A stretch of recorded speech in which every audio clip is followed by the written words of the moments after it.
La patria es el amor, es la dicha, es el hogar, es del afecto el altar, es consuelo en el dolor, es el más alto cariño, aquello que más se adora. Por ella el anciano llora, por ella sonríe el niño, por ella el pecho suspira, por ella el alma se inquieta, por ella tiene el poeta tanta dulzura en su lira. A ella van los ojos fijos, en el goceo la tristeza, por ella la madre reza, al rezar para sus hijos.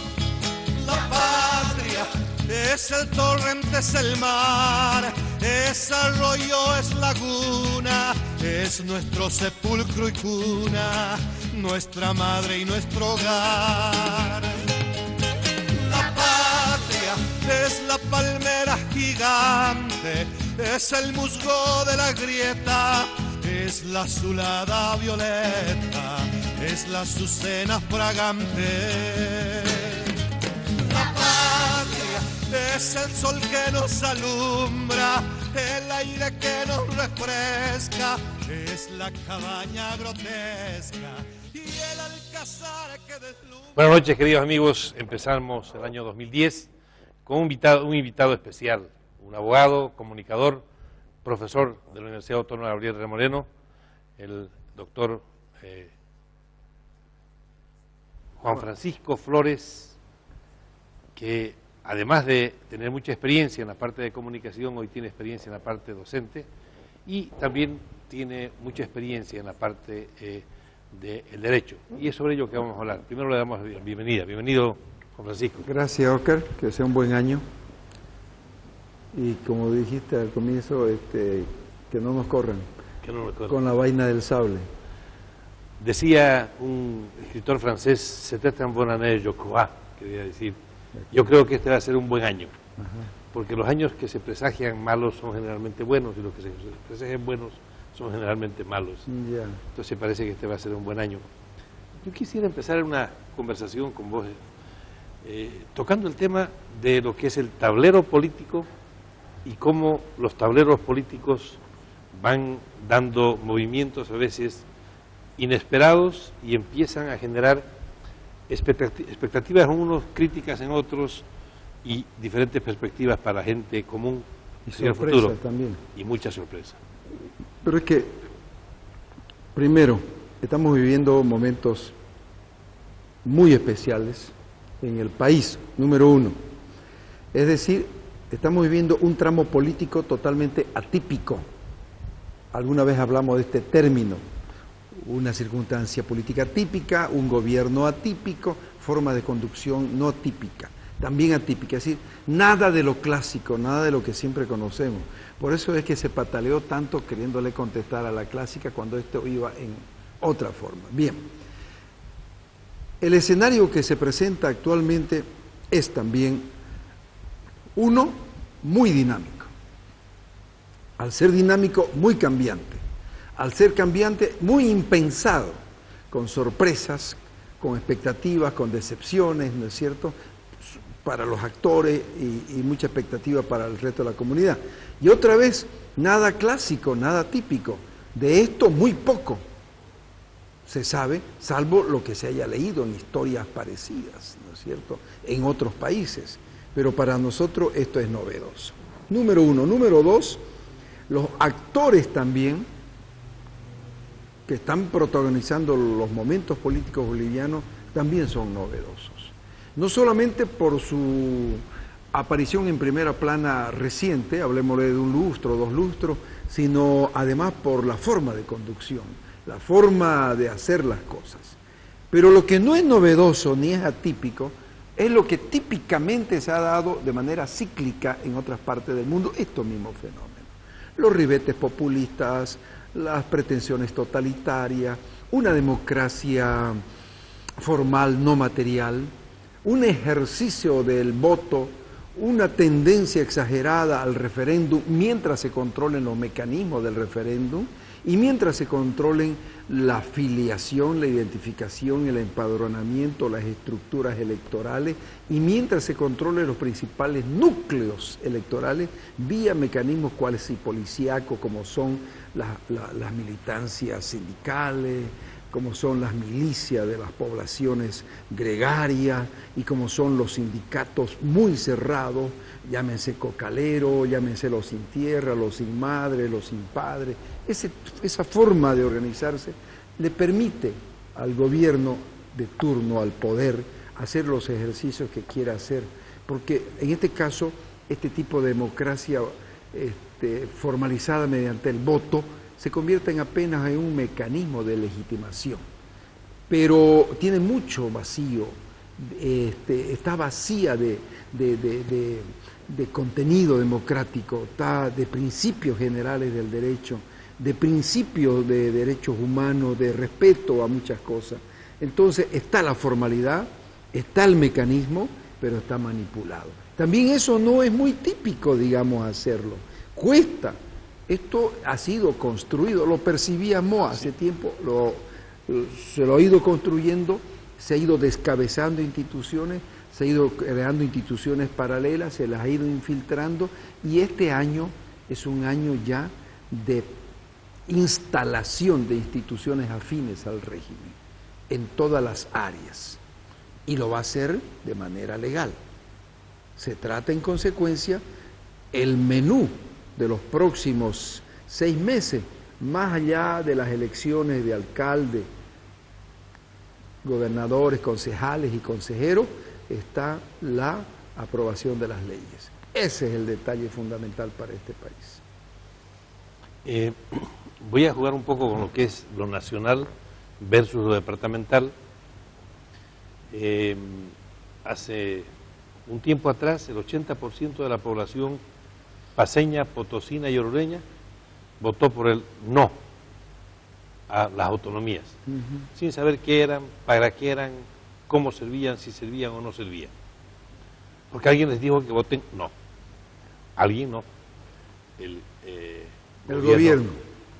Y posteriormente, sin que estos pobres señores, en toda su ignorancia, sepan siquiera si servía o no servía, para qué era y cómo era y con qué se comía, el mismo 80% hoy vota sí a las autonomías.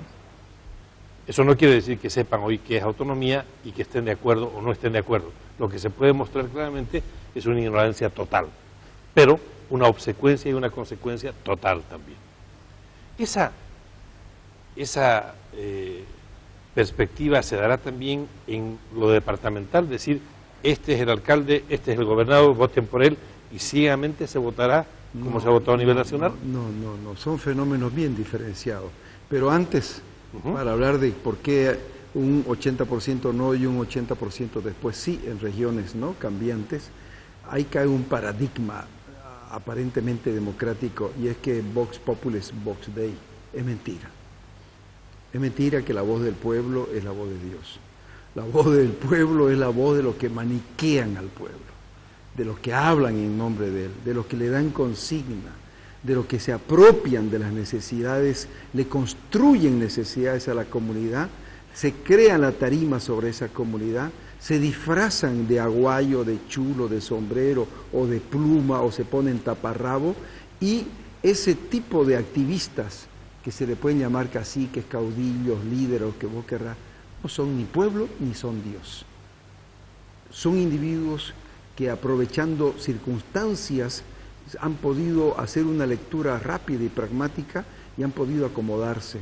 Y entonces, aquí, cuando te digo que Vox Dei no es Vox Populi, está muy claro que si Vox Populi era no tiene que haber un Dei, un Dios, que le haya dicho ahora sí por la autonomía, ¿no es cierto?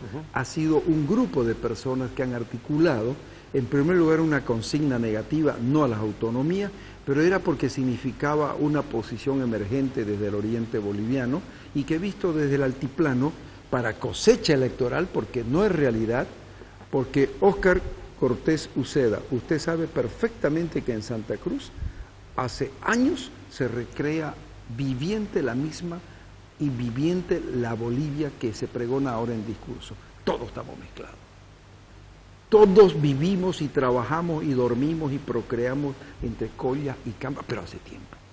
Sin discurso, sin estudio del CIPCA, sin los 20.000 libros del vicepresidente, no, es una realidad viviente.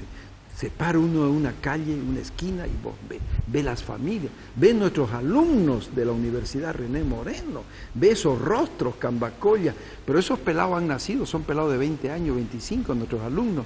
Esos chicos son una realidad de hace 30, de parejas que ya han convivido. Esa es la Bolivia auténtica, por ejemplo, ¿no es cierto? Entonces, los constructores de consignas logran enquistarse en la mente de la comunidad y articulan artificialmente, y es ahí el mecanismo, algunas consignas y algunas opiniones o corrientes de opiniones que son fácilmente imponibles, porque no lo entiende, menos la va a digerir el grueso de esa comunidad, que hoy vota no y mañana sí, pero sí se le impone. Ahí está el voto comunitario, ahí está el castigo al que no vote, ahí está el control del sindicato agrario, el control del sindicato cocalero o los activistas políticos, ahí está el traslado de gente, ministros que se van abanderados de un oficialismo a los departamentos, hay el prefecto militar sacando al prefecto electo, hay persecución judicial o pseudo judicial que en verdad son persecuciones políticas. Entonces, ahí lo que hay no es un Vox Populi, es un Vox Dei.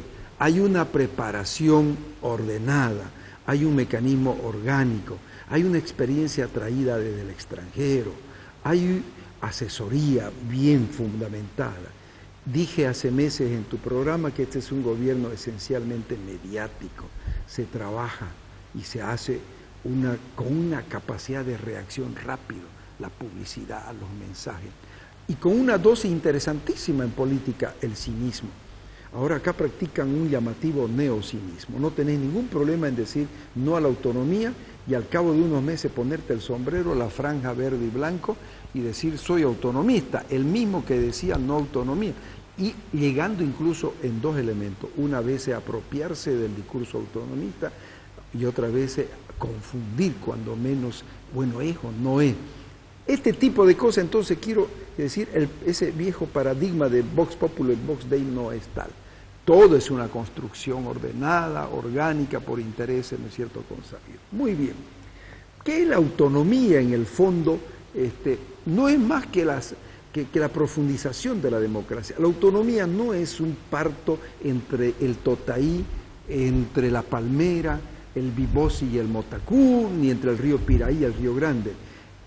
No es un parto regional, es un principio universal de democracia, es participación, es libertad, la autonomía. Entonces, no es achacárselo que los autonomistas son los cambas porque quieren hacer, no, es universal, porque en el fondo si vos le preguntás a un politólogo qué es autonomía,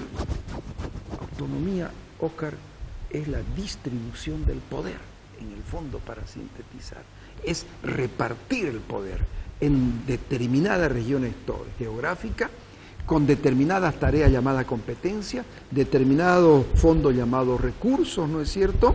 Y en una especie de igualdad de niveles. En los gobiernos de diferentes niveles autonómicos, las leyes tienen igual jerarquía constitucional, lo único es que tiene su campo de acción espacial en diferentes lugares. Entonces yo te quiero decir lo siguiente, una cosa es pelear por un símbolo, por un discurso, por una consigna llamada autonomía, y otra cosa es cuando se te presenta tu gobernador o se te presenta tu vecino que quiere ser tu alcalde. Hay una personalización, hay una cercanía del mensaje. Siempre las elecciones presidenciales son diferentes de las elecciones municipales, locales. Y todos los referéndums llamados de autonomía, ratificatorios, revocatorios, han estado ligados al concepto de la imagen del presidente. entonces ha habido una lid, así. En este caso no. En este caso baja a los niveles regionales llamado gobernación y baja a los niveles locales llamado alcalde. Por lo tanto, no se va a dar el mismo fenómeno. Es decir, no se tendría que reflejar los llamados y anteriores votos consigna. Va a haber y tiene que haber una otra distribución. Se vota ahora como vecino, más que como una tendencia política y de consigna cerrada. Cuando uno habla del Oriente y del Occidente, cumplimos este año, es el bicentenario del grito libertario, y si uno analiza de los 200 años de vida útil dentro de lo que significa la República, ex República, hoy Estado plurinacional, y uno hace un análisis de quiénes han sido y quiénes han gobernado este país, vemos de que en un 95 a 98% han sido personajes del Occidente que han gobernado el país. Por supuesto. Y que después de un tiempo, y durante mucho tiempo, se ha querido achacar al Oriente todos los pecados habidos y por haber, que no ha sido sino un fracaso, no voy a decir de modelos económicos, de modelos políticos o de modelos sociales del Occidente, sino de improvisaciones permanentes de los gobiernos de turno y de facto que han manejado este país. ¿No crees que el despertar que se está generando en el Oriente es un principio a empezar a tomar, yo no diría el mando político, pero sí la iniciativa política de cambio? Ya.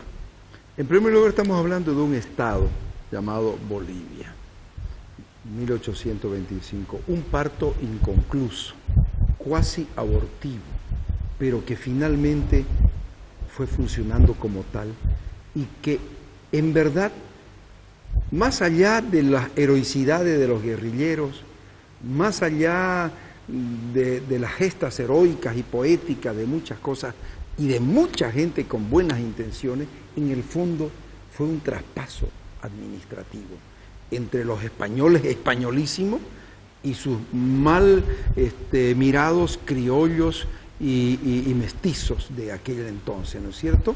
Que la opípara mesa hispana se servía mientras ellos de puntilla espiaban por las ventanas, ¿no es cierto? Entonces eso hizo que Olañeta y otros condiscípulos más, otros mestizos más, pudieran llevar adelante este cambio administrativo. Estos mestizos, llamados cholo en los Andes, dan lugar al nacimiento de este país y no puede solucionar básicamente un elemento sustantivo y que es la inclusión. Más bien castigan con más fiereza, con más ferocidad a aquellos que fueron sus ancestros, quechuas y aymara. Los mitayos y los pongos padecen más en manos de los mestizos que de los propios hispanos que fueron los conquistadores. Eso está documentado, número uno. Número dos, la gente tiene que entender que el acto fundacional de la República de Bolivia no es un acto que se reúne en todo el mundo un 6 de agosto, no. Es una redacción que poco a poco van firmando algunos, otros no están al tanto, llegan a firmar otro, y los 2 o 3 que iban a venir de Santa Cruz fueron correteados hasta las provincias, fueron otros, no fueron los originales delegados del Oriente.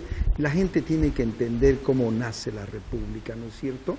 Y segundo lugar, que lo que se da a la luz es un Estado que, si vos querés llamarle, no consulta a los espacios geográficos que incluye, ¿no es cierto? Y que en verdad es un acto fundamentalmente de tipo político y que es un dibujo sobre una mesa. Lo que tiene que entender la gente es que el acto fundacional es un acto hecho por hombres en un momento dado, en una circunstancia dada y con intereses concretos de ese momento, y que fundamentalmente significa sentarse y escribir algo e incluir a alguienes.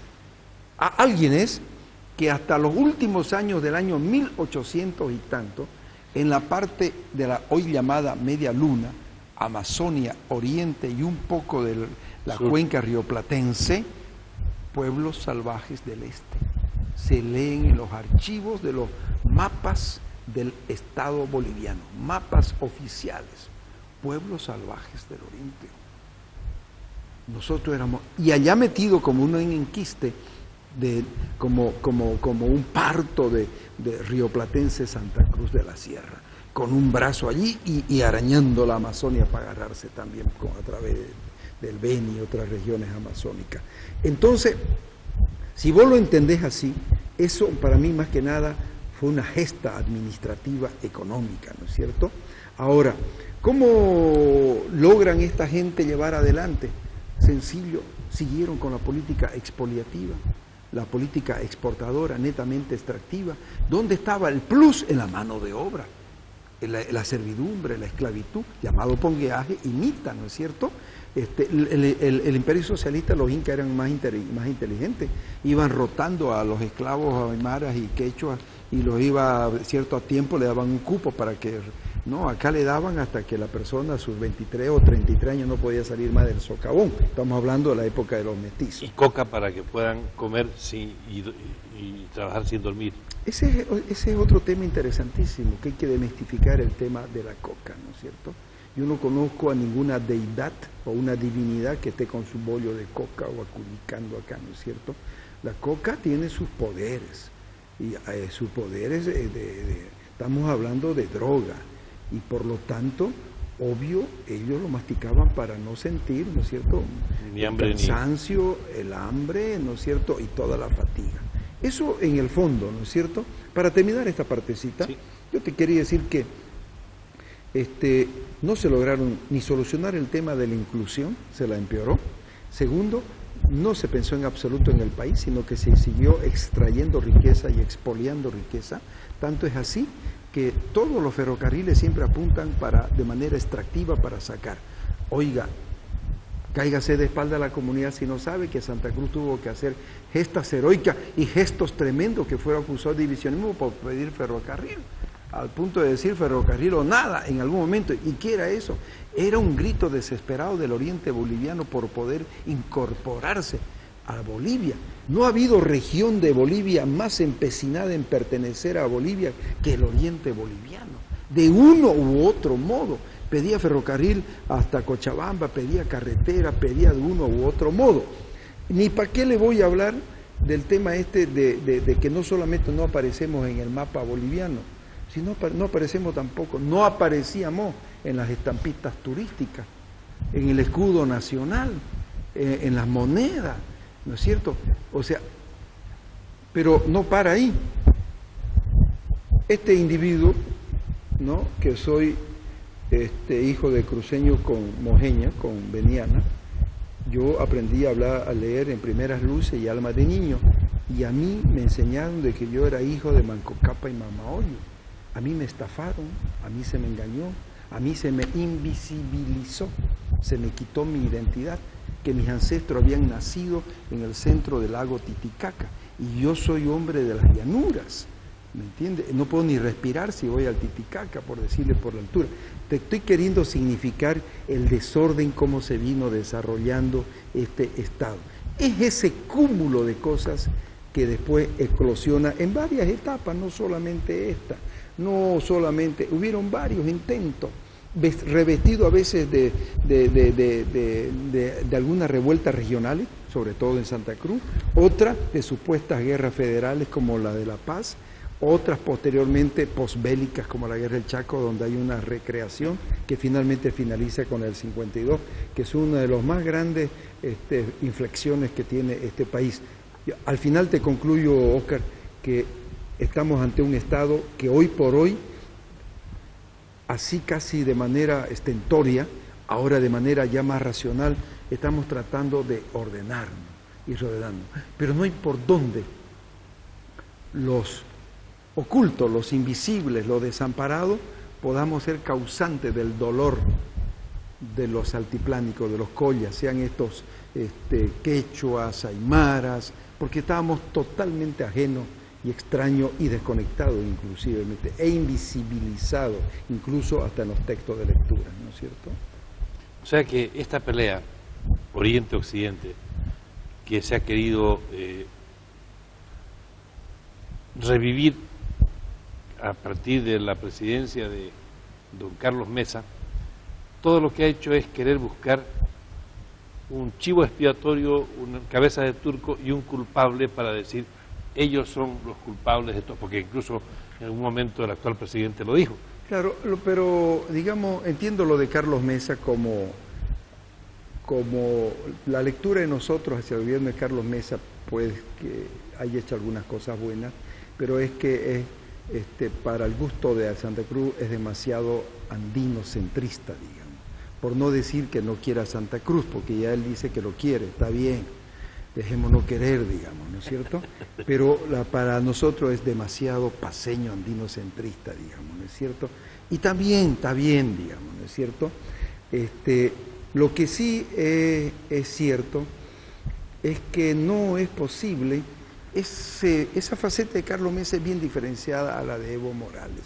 Lo de Evo Morales, o lo de este gobierno mejor, para no nombrar a nadie, es una construcción natural de este tipo de régimen. Hay que buscar un enemigo interno y un enemigo externo. Hay que hacer una dialéctica confrontacional constante, permanente. Ese ejercicio mental, ese ejercicio verbal, es el que construye este tipo de gobiernos confrontacionales. Siempre necesita tener alguien al frente. Y en lo interno, ¿qué es lo que más se parece al imperialismo? Es una región moderna de economía abierta, de gente con espíritu abierta, y que saltando una etapa precapitalista de pronto nos hemos puesto también a meternos un poco al mundo, medio cosmopolita, aunque yo le llamo Santa Cruz, es la región más cosmopolita del mundo. Aquí es donde hay más colla que en cualquier otra parte. Y eso es lo que nos da vida y lo que nos da contenido boliviano. Y eso es lo que no puede parar ni el más, ni el menos, ni el por, ni nadie. Es imparable esa fusión ya creada, ¿no es cierto? Entonces, no es que seamos nosotros los enemigos reales, auténticos, porque no tenemos de qué ser enemigos de nada. No pasa por ahí la cosa. Pasa porque se necesita crear elementos de confrontación en lo interno y en lo externo el imperialismo, ¿no es cierto? Dentro de esa tónica al gobierno hay que reconocerle varias cosas buenas que ha hecho y que puede hacer mejor.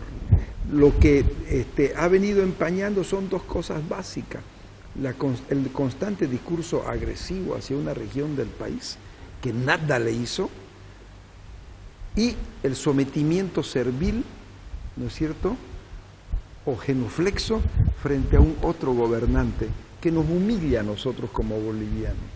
Yo no le haría ni permitiría, si estuviera a mi alcance, que le hagan a mi presidente, ¿no es cierto?, lo que otro extranjero, un gobernante extranjero, tosco, rudo, malcriado, como diríamos de medio pelo, viene y le hace en esferas internacionales. El boliviano se siente humillado, ¿no es cierto? Esas son las dos facetas negativas, la confrontación interna, ¿no es cierto?, y el sometimiento de la dignidad, de la soberanía boliviana frente al extranjero. Por lo demás, hay algunas cosas saludables que se han hecho y que se pueden ir haciendo en estos años y en estos meses que van por delante, ¿no? El Ejecutivo con mayoría del actual gobierno, el Legislativo con mayoría del actual gobierno, el Judicial dentro de poco con mayoría del actual gobierno en base a lo que se está pretendiendo hacer, el electoral a disposición, si no con mayoría, pero a disposición del actual gobierno. Faltan las alcaldías y las gobernaciones. Exactamente, a eso iba a ver. O sea, si se complementa con gobernaciones y alcaldías, se va a tener mayoría a nivel nacional. Mi pregunta es, esas 100 leyes que se tienen ya anunciadas, preparadas y listas para ser ejecutadas, teniendo toda esa mayoría y no teniendo más ni contendores internos, ni contendores externos, ni adversarios internos, ni adversarios externos, podría dar una especie de lo que yo le llamo la saturación del manejo del poder y empezar a generar al interior del mismo partido de gobierno diferencias ya por la distribución del poder. Cuando se cierra el círculo, se produce un círculo vicioso degradador. y autodegenerador de la cosa. Es como cuando llegas al colmo de las satisfacciones y caes en los vicios, en las demasías, en los excesos.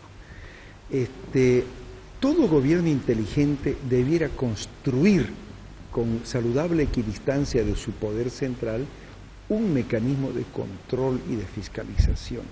Eso le va a permitir permanecer más tiempo, no impoluto, pero de manera más decente y más higiénica en el manejo de la cosa, y le puede permitir permanecer más tiempo en el gobierno.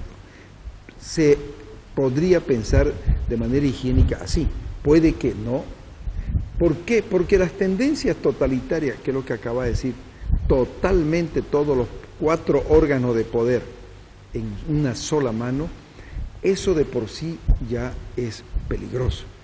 Y no se crea de que se va a lastimar solamente a la comunidad, va a hacerse daño hacia adentro del mismo régimen y de los mismos grupos de poder. Porque desaparecidos los enemigos del frente, aparecen en verdad los que siempre fueron los principales enemigos en política, que son los del mismo frente, los del mismo partido, los del mismo gobierno. No te olvides que en verdad el enemigo en política está a tu lado cuando vas escalando poder, y como es una cúspide, los espacios son cada vez pequeños y claro, y es más mortal la lid, ¿no es cierto? Entonces puede generarse un proceso degenerativo de corrupción, pero puede permanecer también esta gente imponiendo medidas de una u otra manera, pero ese es el principio del fin. Es más peligroso. Ese, no, definitivamente es el principio. No te puedo decir si durará un periodo o 2 periodos, pero en el momento en que cierre el círculo de la homogeneidad absoluta, ¿no es cierto?, no reconozca, sino que diga la minoría se subyuga al mandato de la mayoría, ¿no es cierto?, en ese momento se está marcando el principio del fin de un régimen de esa naturaleza, ¿no? Yo decía que la definición de corrupción es igual a monopolio más arbitrariedad y menos transparencia. Dicho de otra manera, en la medida que yo tengo el poder absoluto, estoy monopolizando el poder, y como yo tengo el poder, voy a cometer mucho más arbitrariedades porque nadie me va a contradecir, tengo el poder, y obviamente no voy a permitir que nadie sepa lo que hago, no va a haber transparencia. En consecuencia, es más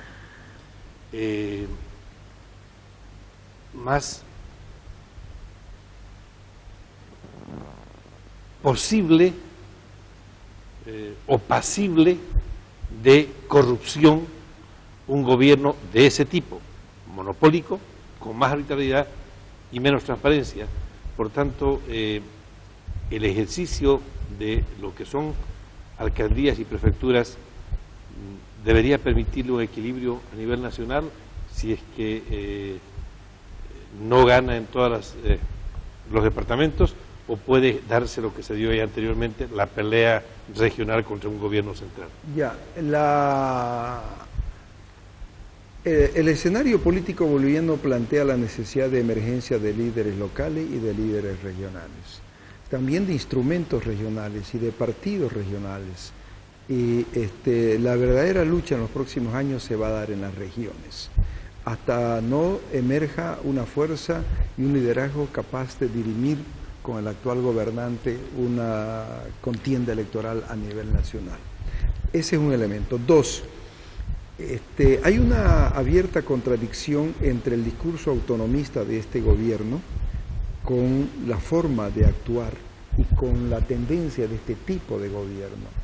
Son concentradores de poder, son personas que son de planificación central, porque si el presidente actual se ha declarado en algún cónclave internacional marxista-leninista, está claramente hablando de una economía central planificada, de un Estado absolutamente interventor, que te hace desde Cuñapé, te hace frazada, como te puede hacer bicicleta y va a cortar leña, de todo, un gobierno estatista, ¿no es cierto? Y por otro lado, también un gobierno súper empleador, como mecanismo de sometimiento y de control político, ¿no es cierto? Es decir, pero lo que te estoy contando es tan viejo, más viejo que nosotros dos juntos, que... Ya pasó. Y ya murió. Y ya cayó.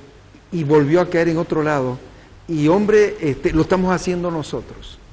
O sea, parece ser que no queremos leer la historia, sí. Y el muro de Berlín para mucha gente no cayó.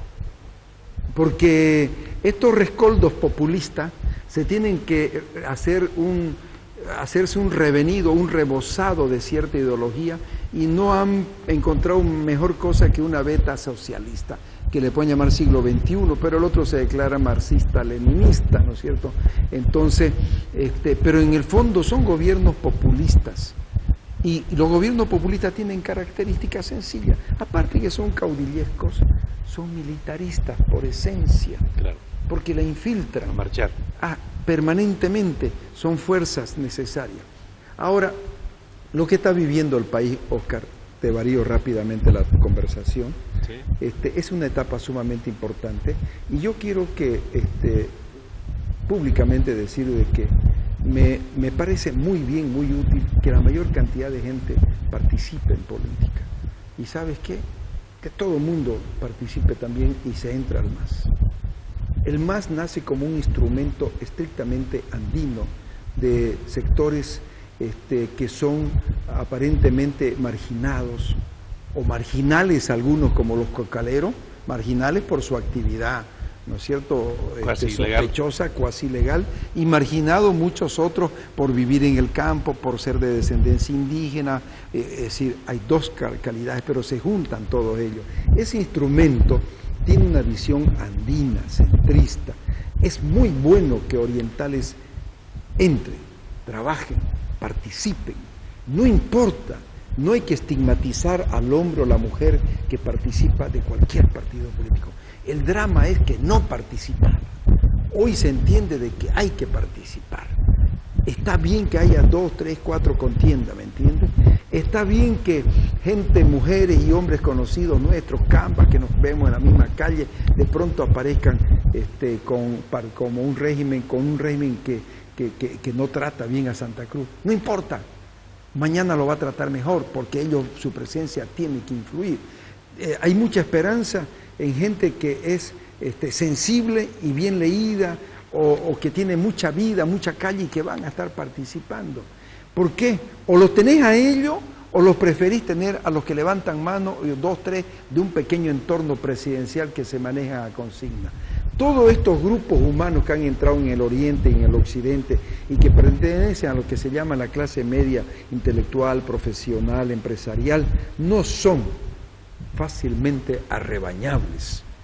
No es lo mismo. El MAS ha tenido que hacer un giro para poder un poco sobrevivir por los tremendos vacíos y divorcios que existían con segmentos importantes de la comunidad. Así que yo aplaudo hoy la iniciativa de que gente amiga tuya, amiga mía, estén metidas y estén candidateando y tengan posibilidades. Y yo te lo digo incluso así, hasta sería una bellísima oportunidad. Hay que meterse, no te digo vos ni yo ni nadie así en especial, pero si hay que entrarse al MAS, hay que meterse al MAS. El MAS, con más gente que piense, no será el mismo, porque es apenas un instrumento, y los instrumentos se utilizan de acuerdo a las intenciones y a quien lo maneja. Y así que yo digo, bien primero porque participen en todas las contiendas, y bien porque no haya ningún reparo, ni se estigmatice, ni se lo llame de traidores, porque otro tremendo drama que por fin se ha decantado. Santa Cruz somos todos, es verdad, pero Santa Cruz tiene un montón de matices. Vos no te vas a olvidar que nosotros tenemos nuestras pequeñas lides internas en Santa Cruz, importantísimas. En Santa Cruz tenemos grandes y graves diferencias con ciertos grupos y ciertas élites. Vos sos élite también, yo soy élite al tener estos privilegios de emitir una opinión, pero tenemos profunda diferencia. Y desde hace años que la hemos venido escribiendo y la hemos venido diciendo, ¿no es cierto? Entonces, hay tareas pendientes también en Santa Cruz. Entonces, Santa Cruz tiene matices, tiene sus grises, áreas grises también. No todos tenemos que ser de ADN. o del Podemos, o no sé qué partido hay ahora. No todos tenemos que ser masistas ni contrario al MAS. Hay de todo, y de eso se trata esta comunidad. De lo único que te confieso es que están haciendo una nueva Santa Cruz. Hay gente que estamos estudiando, están leyendo, están aprendiendo. Lo han jocheado a Santa Cruz. ¿Y despertó? Ahora sí. Se está dando cuenta. Y como Santa Cruz estuvo trabajando con el lomo torcido, trabajando, produciendo, ahora le han despertado su arista política, ¿no es cierto?, y su vocación de burocrática y su vocación de liderar. Nosotros sabemos que se va a venir de todas maneras la capital y toda la hegemonía acá, porque esto es imparable, pero han hurgado el avispero, nos han anticipado la tarea. Nosotros nunca más volveremos a ser los mismos de antes. Vamos a tener las magníficas de siempre, porque hay magníficas en cada esquina, mi hermano, para gracia de Dios. Bueno, pero nosotros, vos y yo, después y antes de este gobierno, ya no somos los mismos. Y como nosotros, millones, ya no somos los mismos. Y ahora el país se va a enterar de ese lanzamiento de Santa Cruz. Te estoy hablando en términos políticos, pero también es un proceso. Dice un refrán castellano: si no puedes vencerlos, únete a ellos. Yo diría, oriéntalos, asesóralos, reestructúralos, recupéralos, rescátalos, y de repente en ese orientar, asesorar, recuperar y rescatar está el futuro político de Santa Cruz en el nivel nacional, sin que tengamos que buscar un caudillito. Así es, porque esto es un proceso, hay que involucrarse en el proceso. Por favor, no me importa si me sacan fotos y el gobierno lo utiliza, nunca más le dejemos la mesa sola, nunca le dejemos que vuelvan a redactar una ley sola, no importa si soy minoría, pero tengo que estar presente, ¿me entiendes? Santa Cruz no puede hacerse a un lado de un proceso, porque también te quiero advertir una vez más, pese a que pudiera estar hegemónicamente activo este gobierno, no podrá sin Santa Cruz. Sí, una vez yo lo dije, cuando candidateaba por primera vez a Evo Morales: quien salga presidente no puede olvidarse de Evo Morales, pero si Evo Morales es presidente no puede olvidarse de Santa Cruz, y hoy menos que nunca. No puede, pero también nosotros tenemos que ser proactivos. Lo que te estoy queriendo decir es que los radicales, ¿no es cierto?, no van. Se acabaron los espacios para los radicales. La época del insulto, la época de la agresión, no va. Sirvió tal vez como catarsis, sirvió tal vez para un momento, para desahogo, por la sorpresa, por todo lo que se fue estrujante, ¿no es cierto? Hemos sobrevivido a cercos y amenazas, septiembre del 2008 y un montón de otras cosas más, y miles de ardides más que seguramente se han tejido y no lo sabemos o se estarán tejiendo. Pero no hay necesidad de confrontar, hay que apropiarse del proceso. Por favor, la autonomía es nuestra, la inclusión es nuestra, los campesinos son nuestros, el aymara es nuestro, el quechua es nuestro. No le dejemos discurso, no hay necesidad, porque nosotros ya de por sí Santa Cruz es una realidad nacional viviente. No nos queda más que poner en boca de nuestro líder lo que transcurre en la calle, en los mercados, en las casas, en las familias, en las universidades. A nuestro favor tenemos la realidad. Juan Francisco, siempre un placer. Queridos amigos, como ustedes han visto, Santa Cruz cambió. Santa Cruz está empezando a asumir los desafíos. Santa Cruz quiere apropiarse del instrumento. Y creo que todos nosotros tenemos la obligación de cooperar en ello. Del proceso, ¿no? Y del proceso. Del proceso, ¿no? Y ese proceso que puede ser nuestro es suyo. Buenas noches y muchas gracias.